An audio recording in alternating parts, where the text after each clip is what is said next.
Welcome to Master Manual, the unofficial and irresponsible guide to DMs, GMs, and just wanna BMs and other folks too. This is a podcast where we answer questions and talk about role-playing games such as Dungeons & Dragons 5th edition, but mostly from the DM perspective, but hopefully other people can enjoy it.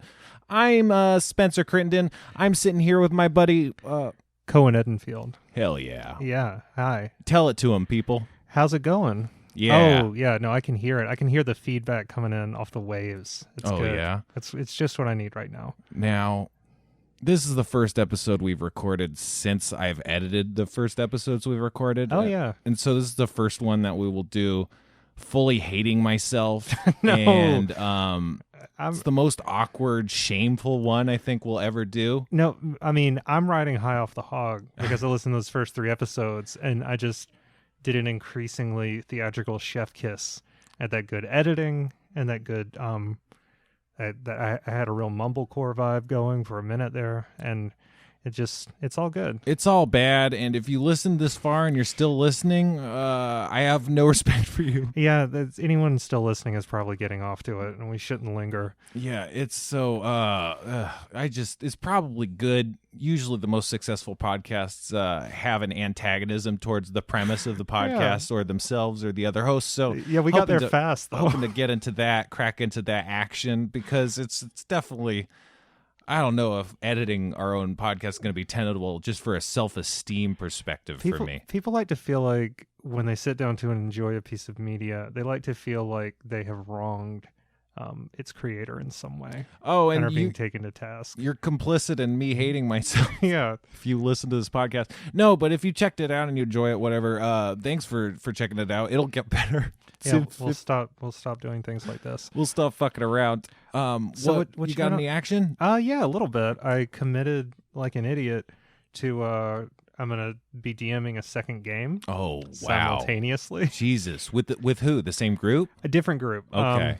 So I'm now in a game, DMing one game on Skype, and this one is going to be in person. But the difference is it's not going to be original. It's not going to be my own original material. I'm going to be running Horde of the Dragon Queen. Uh-huh. And it's going to be at my apartment. That's so cool. Part of the reason I took it on is I figured this would give me insight into running multiple games at once, right? Which I know you've done a lot. I don't know if I've done that a lot. All right, well, I know you've done it at least a little. I may have done it. Okay. I don't want to go to bat saying I know I've not done it. Okay. And also, I figured, shit, if I haven't run. I've only ever run like my own material. Yeah, it is different to do a module. So that's 3 games you're doing now? I mean, I'm in one of them. Right, you're playing, right? Yeah, so I'm only running 2. Yeah, I got you. And the Skype one is easy because we can like it's Skype, and I can write, and I know when it's going to end, and this is going to be different. I'm like a third of the way into. I'm just reading the book all the way through. I figured better to like know what's coming. Yeah, it's important. Or we're not going to play for like a month, so I got time to get set up. And in both games, I think there's only like 3 players in each party. I might try to get a 4th for the second one, or I'm only because I feel like it might end up being more work, because I know that Horde of the Dragon Queen is like for 4 to 5 players. Right, the combat balance. And so if I'm constantly having to adjust down, I figured like that's going to be more work than just having a 4th person. Sure. So it's also just easier to keep players alive if there's more of them. Yeah, there's also just more people who can be healers. Yeah. Right now, I think there's currently a wizard and a barbarian. I'm also selfishly pushing them towards things that aren't in my other group for races and classes, because it's all just I just want to learn so much so that we can then give it back to our listeners. I'm really putting myself up on the cross for them, the listeners. I hope we'll learn some valuable insight. I'm certainly excited. That seems crazy. So like, just I don't know. I don't want to tell you what to do or whatever, but like with the pre-made modules, like the time that people would spend writing content, I think you spend a fraction of that trying to read through and like be like, what is happening, and get a sense of it, you know? Yeah. So it's a bit more like study, but it's the same kind of thing where you're like, how does this work? Okay. I like the idea of not having to design encounters as much. That's fun. And also like, here's how, it's like there's 4 to 6 kobolds. If it's 6 kobolds, make one of them a winged kobold. It's in the back of the book where that it's like great, excellent. Yeah. And I like that it has the follow-up, Rise of Tiamat, I guess, is like the sequel that takes... So Horde of the Dragon Queen takes them from 1 to 7, Tiamat goes 8 to 15. Mm-hmm. And then you can... I think it is intentionally at that point up to you, because it's like, do they stop Tiamat or not? And Right. that's such a question that they didn't make like a third one. Also, I don't know how much... I don't know how much demand there is for very high-level... content. Right. I don't think there's a ton of it. Yeah. I guess there wasn't like old... It feels like there wasn't like old D&D. Well, there was something called the Epic Level Handbook. And Yeah, that's what it was. I don't even know if they make really equivalent stuff to that, because that was for like getting to level 30 and above, and like that basically doesn't really exist. Yeah, what was that? What's that one thing that came out recently? Was it Mordekian's Tomb of Foes or something like that? That's like, it's just like classic old modules. Like they haven't updated Tomb of Horrors and stuff in there. I couldn't tell you. I don't Let's know. splice that in here. I looked it up. It turns out it was just Second James from the Bible. Oh, Second James, of course. I can't believe Wizards published that as a supplement. Second James. It's not very long. It's only one chapter of one book of the gospel. I don't think it has any new enemies. King Herod. Right, yeah. And he's not even... Well, he sends three wizards. And then he's like I mean, it sucks because it's really not well balanced for a level 1. Right. Jesus. No, it's not. Speaking of Jesus, You don't know that you're just supposed to escape in the beginning. It's not obvious. Yeah, but then like they kind of overdid it, because then the NPCs are just like giving you like gold and frankincense and myrrh. This is really The bad. balance is way off. Jesus. See, now welcome to my world. This is how I was feeling editing these fucking shows. Yeah, but So, this is like a... if you don't like I thought it, of 8 move past it. websites that could have gone on. Then I was like, I guarantee I have friends who write for this. We can get a transcript of this and send it to a webcomic or something to see what happens. What if Jesus D&D? Yeah, man. Yeah, 01 AD&D. I'm starting a new campaign where it's all the New Testament. I'm playing King Saul. Saul was a king, right? Famously. King Solomon. Nope. I'm thinking of Saul. You're thinking of Saul who became Paul? So in Magic News. Okay, what's up in Magic News? I saw that they're bringing back that Time Walk card. Oh, yeah, that's this. That's even. I don't even know if we can get into that. That's like too in the weeds to even begin to discuss. There's this huge magic drama going on right now in competitive art. They're bringing back a card that lets you skip a turn. Well, they brought it back, and it's caused huge headaches because the card is functionally priced at $100 with no cheaper price possible, and it's a tournament staple, so it's $400 to get played. It's complicated. That sucks. Yeah, it's a bad move. It's bad. I don't want to talk. Like, I'm not against talking about it. I just don't think anyone would even understand.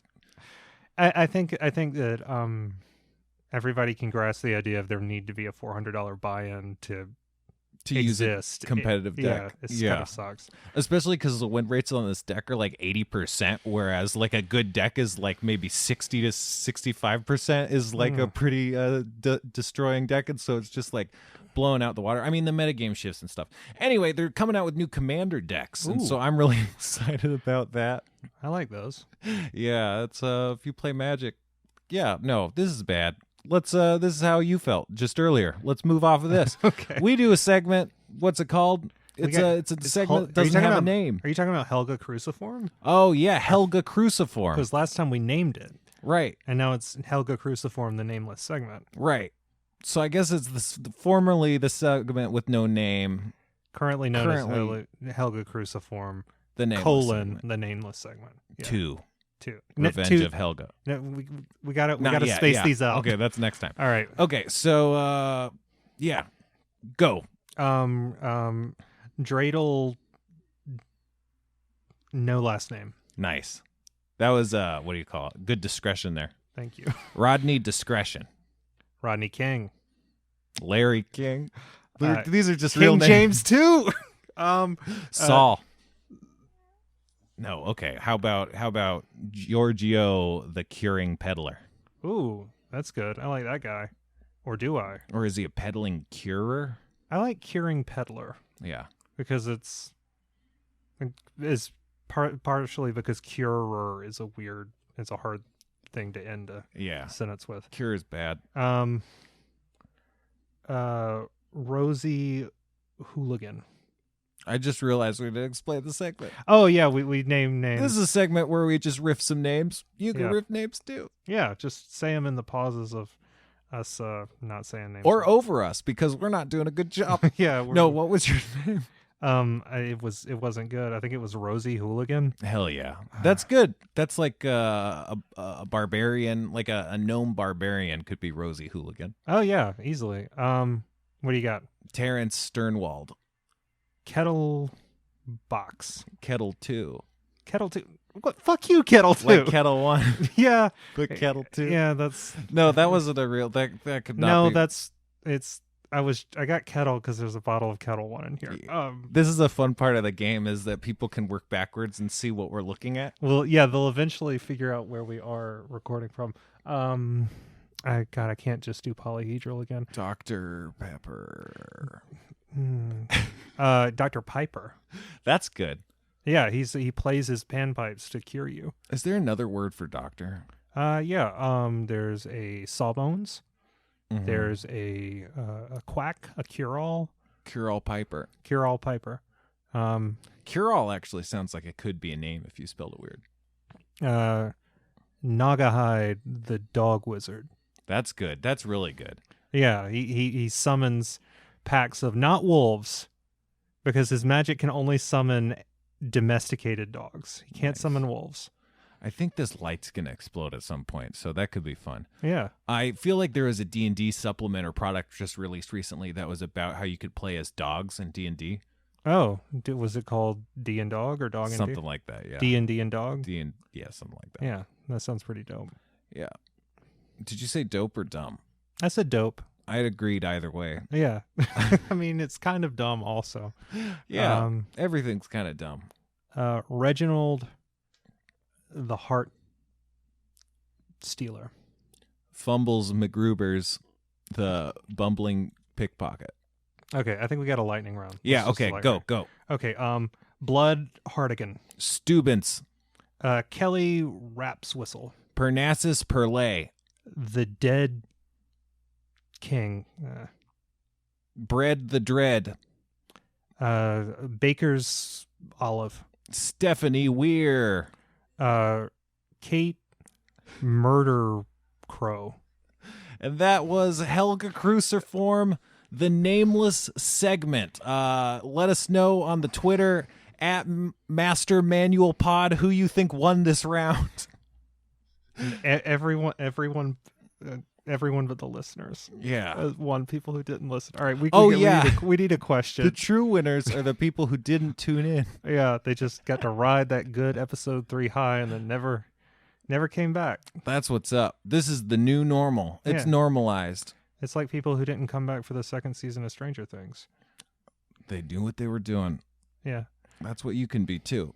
Well, not anymore. Yeah, you're in it now. So let's crack into one of these questions, huh? Yeah. I hope there's a question about a kraken. Oh, that would be good. They're tougher than dragons. They're like in the monster manual. They're like amazing. I love krakens. Oh yeah. Yeah. Krakens are crazy. Purple worms. Yeah. Are there still purple worms? Oh yeah. Right? It's a whole thing. Yeah. All right.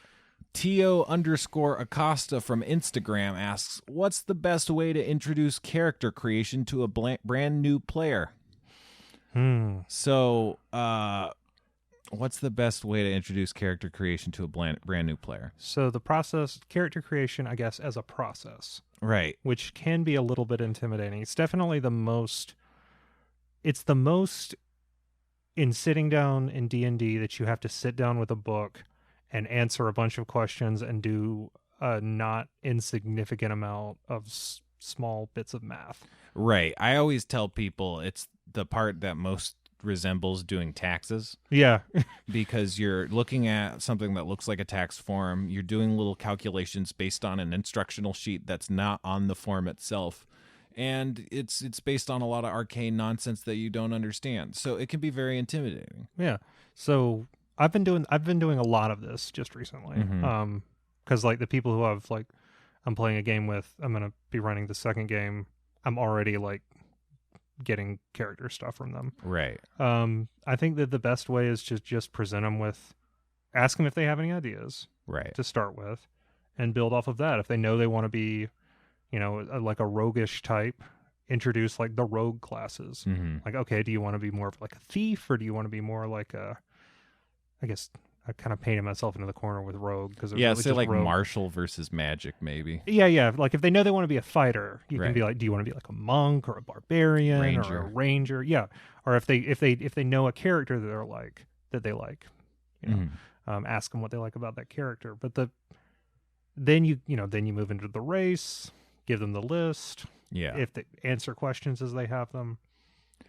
Yeah, I mean, I was gonna say that like Hero Forge is a really good tool because it like is it Hero Forge? Is that what it's called? Hero Forge is the one where they make your minis. Yeah, god damn it. I always get that one mixed up with Hero Lab is the real one, right? Oh, I think so. Yeah, so that's like an app that's on the computer and iPad and stuff, and you can make characters. I don't know if someone who's never created a character before would be able to use it, but if you can use it and use it with them, I think it just actually just displays everything like an online quiz more than like looking through a textbook.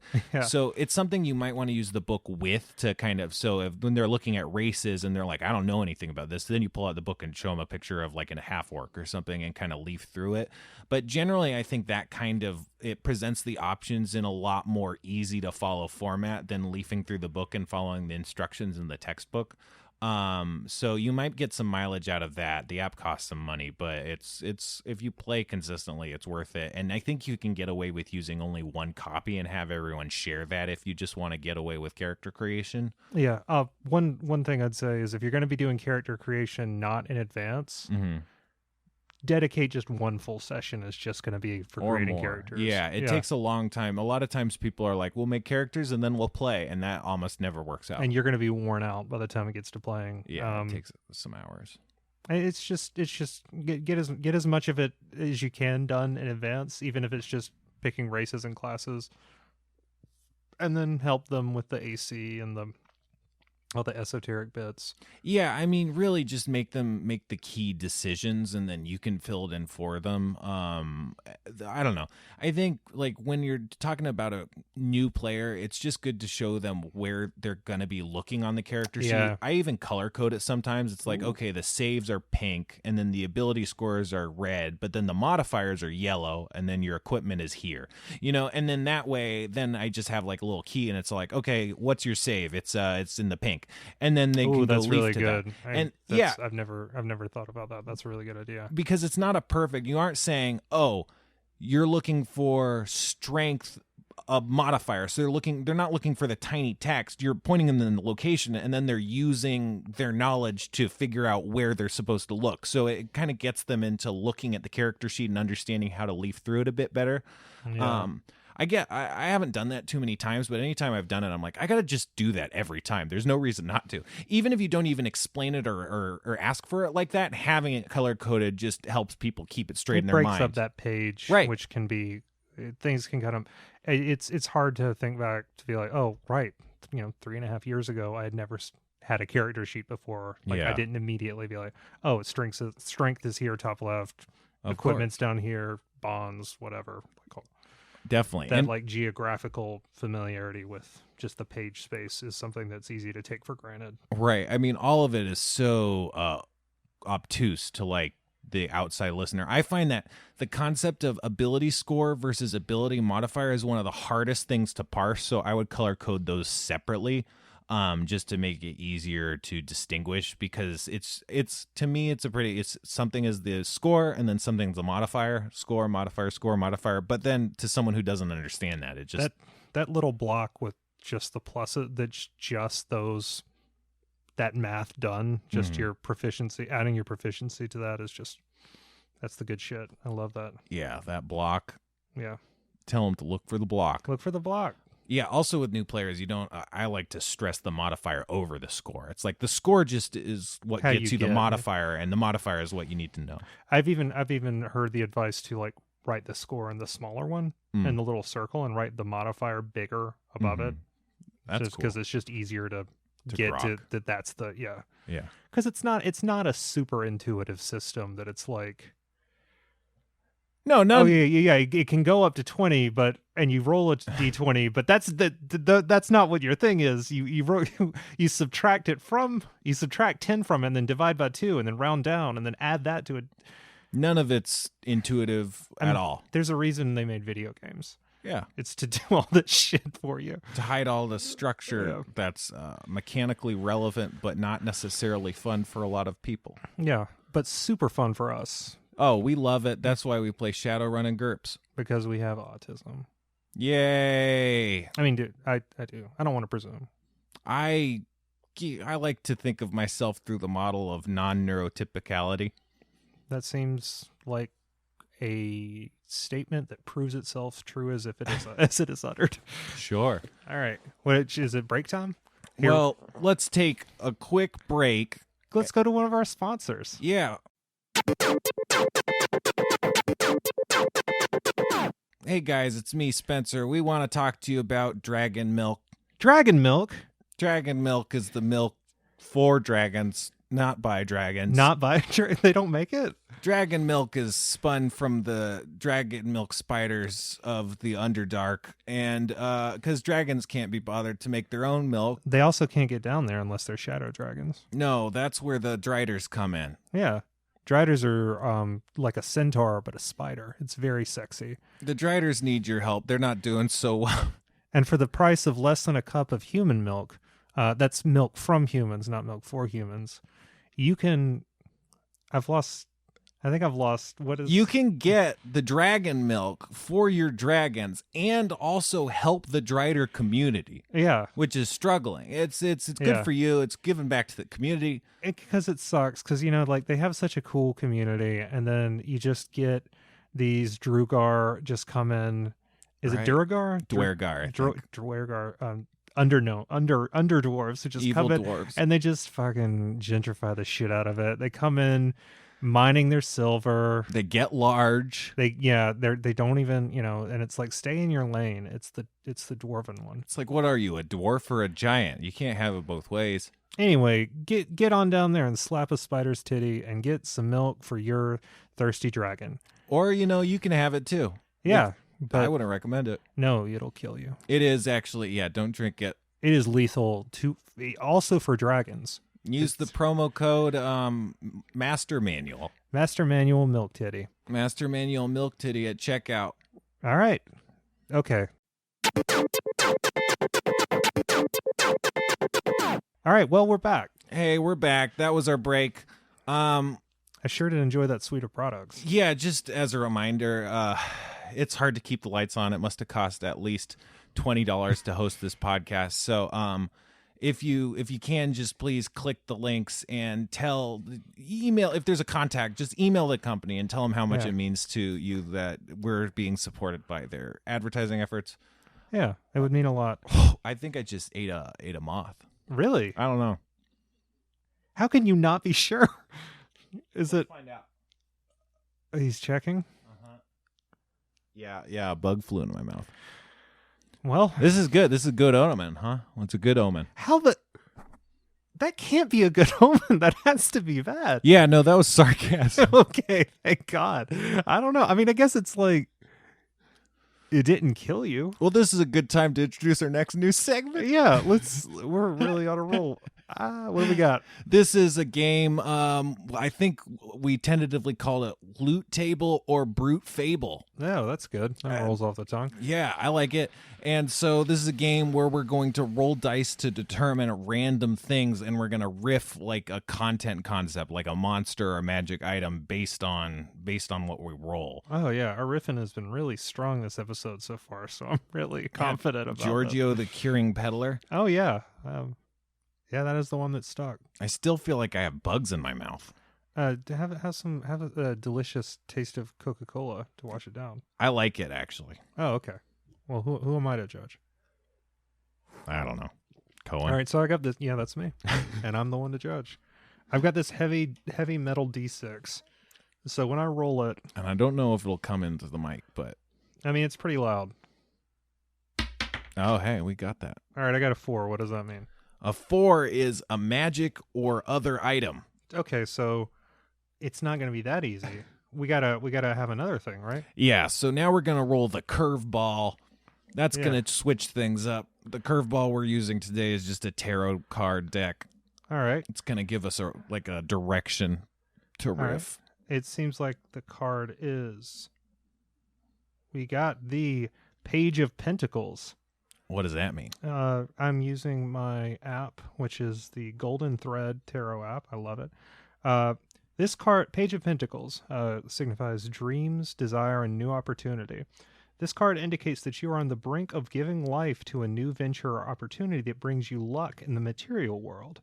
You are full of enthusiasm and energy to make this new opportunity come to life. Okay, so that's luck. What was our first on thing? the nose.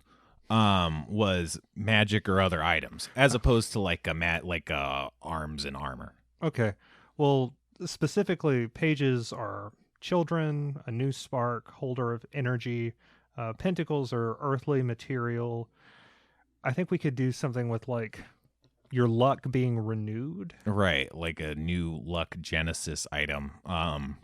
So like what you just said makes me like, if you're having bad luck, then like you either use this item or you seek out this item, or you try to. How about this? Yeah. Okay. You can, it's renewal and it's luck. If you do something, if you try to do something and you fail to do it, it's an item, let's say, I don't know, a ring? Maybe a ring? It's a ring. Because you like turn it. Mm-hmm. And when you turn the ring, you can try to do something else. Like if you let's say you like try to hit, like you're fighting an orc, try to hit him with your sword, you fuck that up, you turn the ring, it takes you back a few seconds, but you can't try to hit him with the sword again. Mm-hmm. You can try to do you can do a different action and roll new. So that's the thing. It's a do-over, but you can't. It's an undo-over. It's a plan B. Yeah, there it is. There it is. I like undo-over. Undo-over is that's like pretty a good. better pun. Yeah, Like plan B is just the concept. Yeah. So you like if you're swinging your axe, your sword at the orc, and you get a it doesn't hit, so you turn your ring, and this time you can like hit it with a torch, or maybe try to run, or maybe use a magical spell, attack somebody else. You can't do the same thing, though. Right. I like that. So the ring of undo-over. Yeah. Okay. Wow, that's good. Shit. That was awesome. Yeah, that really worked. That's cool. And I mean, rules-wise, that would be like once per day or once per week. Then you would get to re-roll, not re-roll. You would get to take your turn over if you failed at the result, but you couldn't do the thing you just did. Yeah, I'd say you can. Yeah, so you can't do the same act. You can. Right, so you can't re-roll a failed attack. You Yeah. explicitly couldn't. Or unless it was like a different kind. Right? You cannot do the same action. You can attack a different thing, or you can attack the thing you're attacking in a different way. Right, with but a different can't weapon. Do the same shit. Yeah. I would say you'd have to. It's a short rest. Okay. Restored at a short or long rest. Mm-hmm. So I'll just riff on that a little bit. It's not even the same thing, but just like based on what you were saying, that reminded me of just this item that I've always thought of that I think is cool to bring up. But just it's the die of fortune or something, and you have in mind something you're about to do, and you roll the dice, and depending on what the dice result is, you complete that task at that competence. Oh. So if you're like, oh, I'm about to go into this job interview, you roll the dice and then you trance out and you're after the job interview and you either did really well or really poorly based on what you rolled. So would this be like when you try to do something in game, you would roll like a D20 and then like not add anything to it? Yeah, it would be its own thing, but it would be boosted like rules wise. It would be like having a plus, say 4 when it was above 10, but like below 9, it would have like a -3 or something. Ooh, I like that. Like it pushes it. Yeah, more. It pushes your luck, but it's because it's exaggerating your luck. But then part of it is also you're not conscious for it. So if like you got in a fight, you might end up dead, or you might end up with the other person dead, but you won't have experienced or any recollection of any of it. It'll just have happened, and you'll kind of wake up and be like, "Oh wow, I really nailed it," or I like that because it takes it's yeah, you succeed, but you can't. But you didn't experience it. Yeah, you didn't experience it, and you also like don't have a lot of control when it's happening. Right. And so it's like, would you rather just go with an idea that you can count on, or would you rather just take a random chance? I don't know. That's just, the idea of that as like a MacGuffin, not for D&D even, just like the idea of that as like a cosmic magic item has fascinated me. And that reminded me of what you were saying. So I just thought I'd bring it up. No, I like it. So I guess that was Loot Table or Brute Fable, huh? Yeah. Well, that was fun. It was shorter than I thought, but I like it. I like the execution of it. Maybe we could go a couple rounds next time. Or I definitely jumped immediately on it with like a lot of stuff. Well, so I think that's cool. Okay. No, I mean, maybe that's what we do. We just shotgun a couple. I mean, that's the fun of the podcast, is we get to discover what the podcast is while we're podcasting. Yeah, everybody likes to go to a show where they're still figuring out what the show is. Yeah. Yeah. That's they their do. favorite part. They They can be all like, hey, this is stupid. Why don't you talk about corn chips? Or And why we don't- could be all like, yeah, well, why not? Let's Fine. just do that. Fine. Or That's what this is for. Yeah, or maybe they'll be like, just take a question. Again. Yeah. And then we could do that. Oh, that's a good idea. I think I might. All right, what do we got? All right. Now this one's a bit of a doozy. All right, well, I'm ready. I'm riding high off that the Undoover. Fundin_farseeing asks, and I'll what's the word when you paraphrase? Paraphrase. You got it. How do you organize things? How in-depth do you go into world building? How do you decide what to write down and what to keep in your head? I think this is like, it gets three to questions. Yeah, but they're all related, and get to the fundaments of like the actual mechanics of writing your own content, which is different than preparing pre-made modules. It is. So yeah, it's how do you organize things? That's like your notes. How in depth do you go into like world building, which is like map making and map notes? How do you decide what to write? That's the hardest part. I think this is a question that is definitely. I think that this is less a. I'm gonna put a curve on this. I think this question is less a. How do I do this as a DM, and actually a personal question for you, Spencer Crittenden, and I am very interested in the answer. I agree with that. I think that's where we should go with it. So, but I think I want to know what your thoughts are too. But I could start. Yeah. Yeah, you start us off. How I organize things is like I start with a list of the NPCs and kind of their general vibe. This light's gonna murder us. And like that's kind of how I get things flowing. And then usually at that point I'll draw a map, and then I'll just start to draw the map, and then I'll just start to like write a couple details like, oh, this is the tavern. And then that'll inform me making some more NPCs for the NPC list. And usually I'll also at this point have some concept of what I want to have happen. Like, oh, there's a ghost child and it's causing problems. And also this man is mad about his cabbages. And like, that's the plot of this town. And so then I'll start to build off of those. And it's kind of like, there's the NPCs and then a flowchart of what I call scenes, which is just like what happens. Like, oh, they're getting to the town. Oh, now they're in the town. Oh, now they meet the little ghost child. Oh, this guy's complaining about his cabbages. There's a final confrontation, and then that's always usually enough for a session. Right. That's the thing. You just kind of like flowchart what you think might happen. And then you start to like just write details of narratives or things that characters might say in those circumstances. And that's about as far as I get. I usually just add detail to those kinds of columns of categories. So I have a map that has notes. I have a list of NPCs that have notes. And then I have a flowchart of scenes that have suggested characters and dialogue in there. And I could just kind of bounce between those things mostly. That's really good. That's very detailed. I like it. I'm still feeling out. I'm still fairly young as a DM. Sure. But so I'm still I feel like I'm still very much. This is part of why I want to run a pre-prepared module. To see how they lay it out. Yeah. Because a lot of what I'm doing is like I'm doing session to session. Yeah. And I had this big pack of like double-sized construction paper, and so at the start of every session, I get out one of those and I just start drawing like. Where might they go? Where did I connect it to? Okay, where did they leave off last time? Right. Where do I think they'll go from here? And that's kind of the scene flow. Right. And then I have several locations. It trends a little bit more towards railroading, and that's kind of why I want to outgrow this. I just really wanted a physical object to orient myself when I started. It's also really handy for making notes on, like, oh, they got stuck literally right here. Right. I'm You could take notes right on it. Yeah, I'm interested to see. Also, again, this is Skype, so like a lot. I can't do like physical props. That's another reason I Right. want to play this other session, is so I can do it in person. Mm-hmm. I take notes for like ideas that I have a text document for each of the players, and if they say like, oh, I'm thinking my character might do X or whatever, I write it in That's there. cool. Or if they like mention a thing that's their backstory. I also have a note card for each of them where I keep track of their health Right.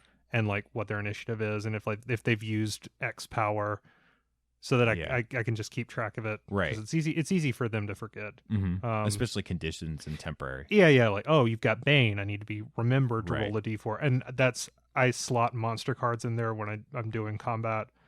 I make those before. Monster cards. I make the cards. I write like health, some abilities, initiative bonus, and modifiers. Yeah. For each of the monsters, so I can just slot those in with character cards, and just Mm-hmm. once I have initiative order down, I always know whose turn it is because I just go to the next card. Yeah. My first DM did that, and I think I definitely copied that from him. I know some people like arrange magnets. Yeah. Cards are great for initiative. Yeah. I'd say that's about it. I have like a big document that's like, here's what the lore and backstory and whatever, but I try to keep that separate from the other stuff because it's very self. That's a very self-indulgent thing. Sure. Well, how do you know what you are writing down and what you're just thinking about and keep in your head? Do you just write everything out that you think of? I write a lot out, but I've started writing down more like, well, when they get to this area, I need a paragraph of description to read. Right. Yeah. That hits the key points. 'Cause gives you a jumping off point. Yeah, and then like I know what the place looks like at that point. So if I've given that description, I can answer questions. Right. Or this is another great thing for having the map is like make things up. If they ask like, what's under that? It's like, well, and then I just write it. Yeah, that's cool. I think that's a cool, what you were talking about with your physical map, that kind of ties into something that I read in this book called like Extreme Dungeon Mastering or something. And it framed dungeon mastering as like a 3-tiered target kind of circle system, where in the central target circle, you have like your player's immediate place where they are right now, and then you're planning as a DM about where they currently are. You're in this room, you're talking to this person. Yeah. And then it's like, what can they immediately do? Could they dig down into a hole? Could they run out of town? Could they accidentally get thrown into prison? So that's kind of the second ring. And then the third ring is like, what are they doing next time? What are they doing in the future? What are they doing next session? And you kind of want to think the most in terms of what can they immediately do, and then you want to always keep front of mind the kinds of things they could almost be about to do. But generally, a lot of people put a lot of thought into what they're going to do next, and that's usually spending a lot of time in that realm kind of makes you go more railroading, where think of what their immediate possibilities are, gives you a lot more in the moment kind of room to do stuff, exciting stuff. It also, the more you prepare in that, because you always have time to figure out what they're going to do, you know, if you even are still playing with these people in 2 years, right, or whatever, when they're level 20 and they do whatever. And the sad truth is, like, it's not sad, but the truth is you're a lot of time not going to ever get to that, because I feel like a thing that not a lot of people want to admit about D&D is the typical D&D experience is you play with a group maybe like if you're lucky, like 5 times maybe. 5 times, yeah. And you can have like a good time. Yeah, if a couple months. Yeah, and that's fun though. I hear a lot of people talking about those kind of sessions and the fun they had. That could be 10 plus hours a good time.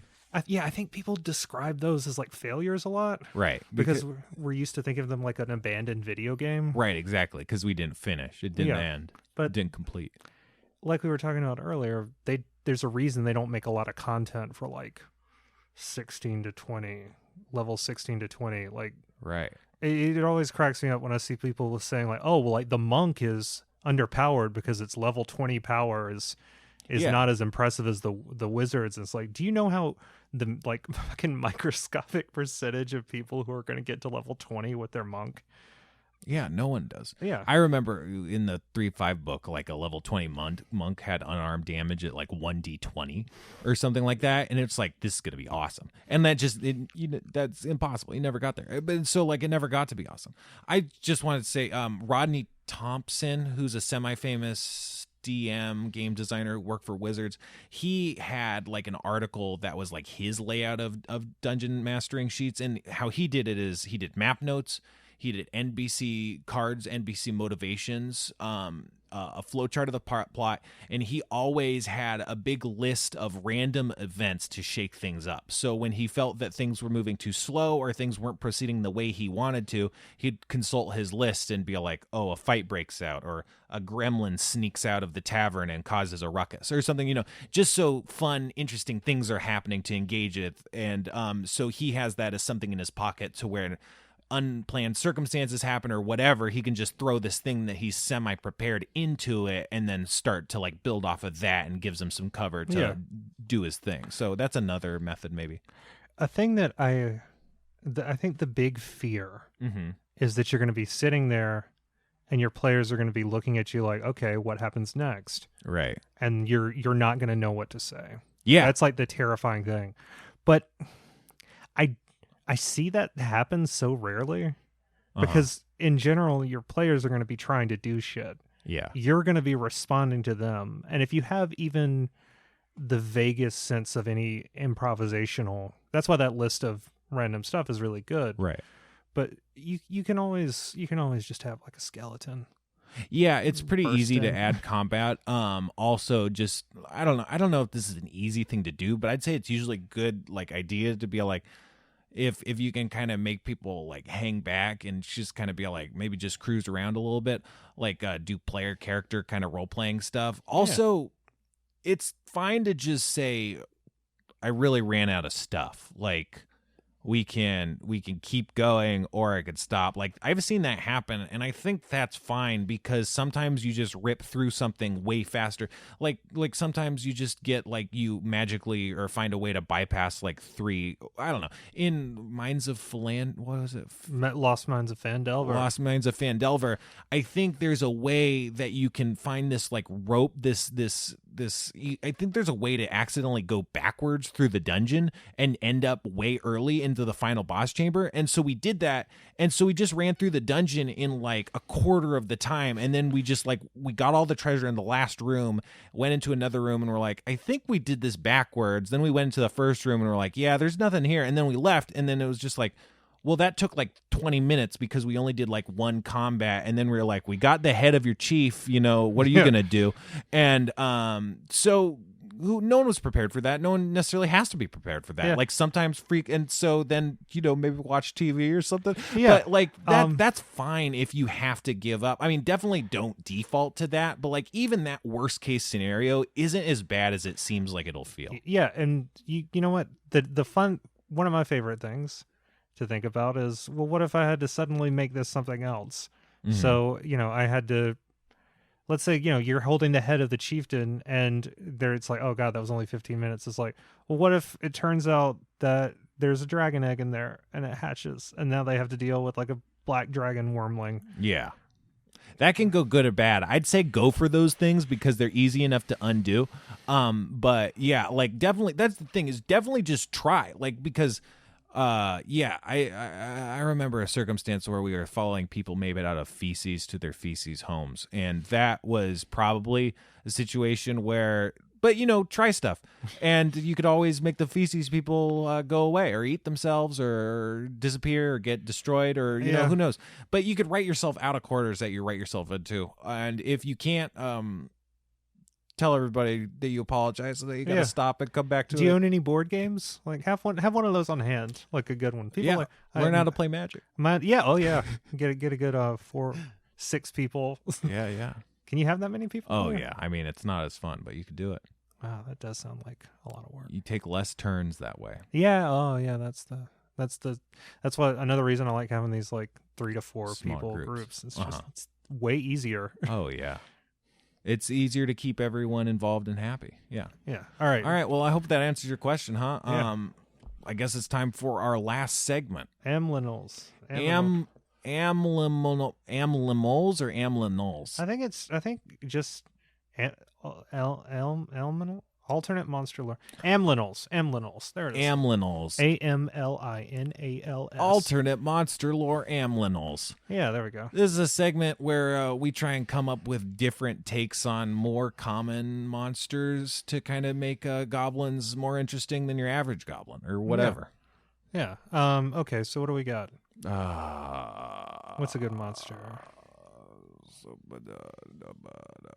Lizard people. Lizard people aren't tropey enough. No. How about just merfolk? Merfolk? Yeah. Okay. All right. So merfolk. Let's talk about what are commonly associated with merfolk. They're usually they keep to themselves usually, right? Like, yeah, very proud race, right? Kind proud. of a Namor thing going on. Yeah. They don't like outsiders. They like what they do. They don't like surface dwellers. They call them surface dwellers. Yeah, they love to say that. Surface dwellers, land walkers. They don't get it. They're like, why would you be doing that? They ride seahorses sometimes. Yeah. So aquatic life, shells is furniture and such. They're always very it's always like a king of the sea. It's always Right. like a monarchy. Yeah, it's always like it invokes Poseidon kind of tropes. Yeah, Trident. I think it really is just Poseidon. Oh Like, yeah, it's like personified Poseidon. Personified Poseidon. yeah, that's it. This is the great episode. So if that's their thing, if their thing is regality and nobility, what's the opposite of that? Like feral. Yeah, of. feral merfolk. Like badass. Yeah. Because there's the high elves, which are like the lame elves, and then there's the wood elves, which are like they get dirty. But even further than that, I'm like animalistic. Yeah, like animalistic merfolk. Like, okay, deep cut. Did you? I know. Before I ask this question, the answer is going to be no. Did you see that early 2000s Peter Pan movie that was like Neverland? Oh yeah, of course. Wait, really? No. God, you got I me. didn't think you would be got, and then I was like, did. oh, he fell into it. I did. Okay, so the cool thing about that was that the mermaids were like, they had like webbed fingers, and they were like, they were very like monstrous. And I think that's cool. They were only in it for like a second. So, but like something like almost like closer to like feral vampires, like vampire spawn, like merfolk spawn. Yeah. I guess we're doing vampire. That's the thing is that I think that there's room, but we want to. How do we make it detached from like vampires? Because like a merfolk that's true. That's eating someone is going to be kind of like, and that's also there's similar variants to merfolk that are just more animalistic merfolk. What if we don't? What if? Okay, there's merfolk, but there's also skyfolk. Right. Where they're doing, is this dumb? No, I think it might exist, but that doesn't mean we can't do it. Like they don't have wings, but they do everything mermaids do. They just like swim through the air, and like it's so far up that it's like the opposite. It's like the mirror of the and they like swim. So they swim through the clouds because it's still water. They're native to the elemental plane of air, I'd imagine. Yes. They're just like denizens of that plane, and that's why they just can float in the air. But they're like a merfolk. But are they animalistic or are they more societal? Now I think it's a society, and I realize that animalistic was really close to the beach vampires. Yeah, but nothing wrong with that. But I in this world that we're building which all these things coexist, I want to make sure we don't have too much overlap. Oh yeah, we are building, these are gonna all be versions of these monsters in our world, and it's just gonna be called like the fucked up campaign. It's gonna be called Take That Convention. Bizarro! Exclamation point 3 times. That's actually a good name. Take That Convention. Yeah, we should call the segment Take That Convention. I like aminals. I know. Okay. So they're in the clouds. They swim through the clouds. Right. They're definitely started as a wizard's experiment, which is like always. I think I'm going to go to that a lot. They didn't start as a wizard experiment. Okay, so did a god make them? Maybe. Yeah, if they're native to the elemental plane of air, that's just like they're air folk kind of. Just to clarify for people who don't know, the elemental plane of air is just air. Yeah. There's no land, Or there's very if there's land masses, they're like very small little chunks. Does the 5D? Yeah, 5e has that. It has the 4 planes. It has the elemental chaos, right? Nah, whatever. I gotta look this stuff up. It's a place where it's just air. It's just like air. It's all air. Sky. There's no ground. Yeah. So if you can't fly there, you're just sort of falling until you die. Jesus Christ. What? It's nightmarish, That's right? a horrifying. Isn't it? Yeah. I love it. And yet of the 4, of water, fire, earth, Earth is mostly Earth. It doesn't make any Earth is incomprehensible. Earth is a lot of mines and stuff. And the thing is it's a circle, so the closer you are to the center of the circle, each of them is like a piece of the pie, and the closer you are to the center, the closer it is to being habitable. And as you go farther out, it would just be solid earth or solid fire. That sounds very similar to Exalted's world. I wonder if they got that from that. Yeah, maybe some crossover. Okay. I love crossover. Yeah, this is rough, man. Airfolk. Yeah. Airfolk. For sure. Yeah. Is it? Yeah. Okay. So they're airfolk. They live in the air. They ride birds, I guess. Yeah.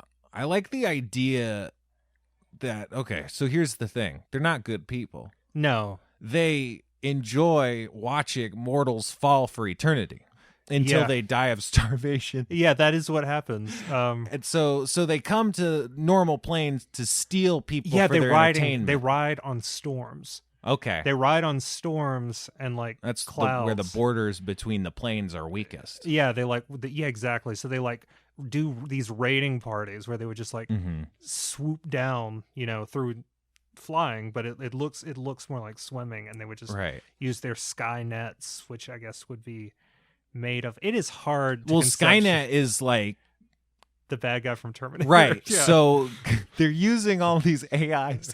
Yeah, no, but so they captured people and then they and then they watch. Yeah. And they're like, this is good stuff. This is what we do. And they have these scrying mirrors that just watch people as they fall to their deaths. Yeah, they stick a thing in you and then you're just followed. Mm-hmm. And then in their temples, they're just watching that all the time. They're like, look, they're just falling. They're still going. This is the glory of being airborne creatures in the good place to live, the truest place to live, and this is the truest execution of it, is watching people who don't belong here fail to belong here. Yeah, land is is anathema to them. They hate it. In fact, if on their raiding parties, I would say if one of them were to touch the land, they would be exiled. You gotta burn them. Yeah, they're like one of the airfolk. They would exile them from their host. You're not allowed to come back. You are now.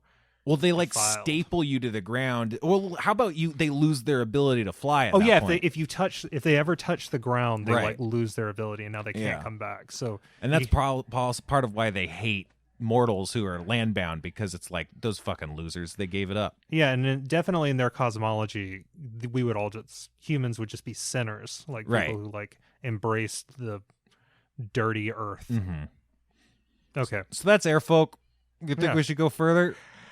I think we're good. I think we're scraping the bottom of our capabilities for Airfolk right now. Yeah, but I think we pulled it out. Yeah, you know what? I'm glad. I think it's better than what it could have been. I think it was great. I think that despite hating myself and hating my performance and hating this episode, I think we did admirably, and I think we'll continue to improve, and everyone loves us. Yeah. And if they don't, then this will just be an ironic joke that they'll use to lampoon us for ages. I think that podcasts are going to have their good episodes and their bad episodes. Not this one. Every episode will be super, super cognizant of its quality, which will overwhelm any other quality of the episode. It is. It's very. I think I'll get over this in a couple episodes, but right now, stay I tuned. Won't. Okay. No. Yeah. So, is that about it? Do you got anything else you think? Email us. Yeah. So, this is the first episode where we actually have established social media stuff, and I won't be cutting it in. So, I'm gonna do a word cloud of the transcript of this, and episode is gonna be bigger than any other. That's probably true. It'll be dungeon is gonna be at the bottom, and episode is gonna be at the top, and hate is gonna be really high up, and stupid. It'll be great. Stupid hate. Master Manual Pod. Yeah, Master Manual Pod. So that's Master Manual Pod on Instagram, on Twitter. At Gmail? At gmail.com you can send us questions. If you want to send us D&D questions, I would say use the subject question, but whatever. It'll just help make it a little bit easier. But send us your questions. You can also tweet them at us, and we have a Facebook group that you can ask us questions on. We want to see what you have to say. We want to see how to build this out. We want to get better at this and at DMing, and if you guys do too, hopefully we can find a way together. Yeah, so until next time. We rolled another one. What was it? Looks like we booked what? I don't think it was Mastery anything. Is manual. I remember that's what I said, but you said something else. Oh, do you want to be followed on Twitter? Oh, I mean, Me neither. Yeah, they'll find it if they want. All right. Bye.